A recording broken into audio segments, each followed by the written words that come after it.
bakan gözlerinden yaşlar akar. Bir gün gelir bitmez dediğin sevgimiz sona çatar. Seni dünyalar kadar sevdim seni. Nedir öldüren sevgimizi, nedir? Bilmeden öldürür insanı sevdiğini bilmeden. Sevmeden hardan bileceksen sevmeyi sen sevmeden. Elimi bırakıp gitmez heç vaxt, o bunu mənə etməz heç vaxt. Hardan biləydim sevən bir qadının göz yaşları bitməz heç vaxt. Sevən birisi tərk edə bildi, ayrılığımızı get hər kəsə bildir. Bu ürək boşalıb, bu qəlbi bəlkə yerinə gələn biri bəlkə də bildi. Səndən ayrı qalmaq olmur, titrəyir əllərim, titrəyir başım. Ən pis vərdişim sən ki getmir, gözümün önündədir kipriyin qaşım. Soruşan olur unutmuşam deyirəm, kimi aldadıram.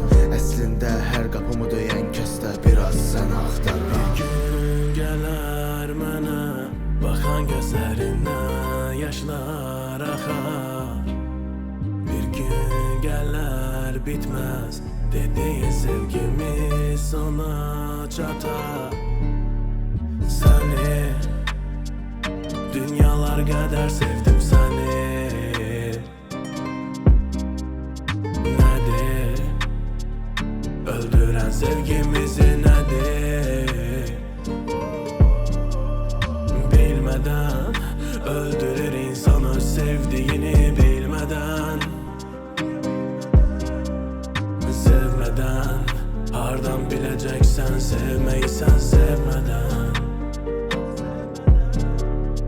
Bilmeden öldürür insanı sevdiğini bilmeden.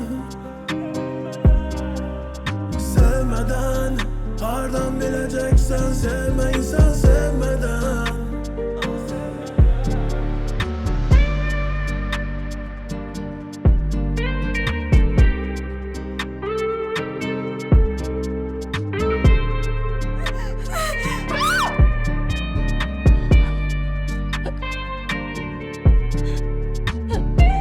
Onu da öldüreceğim.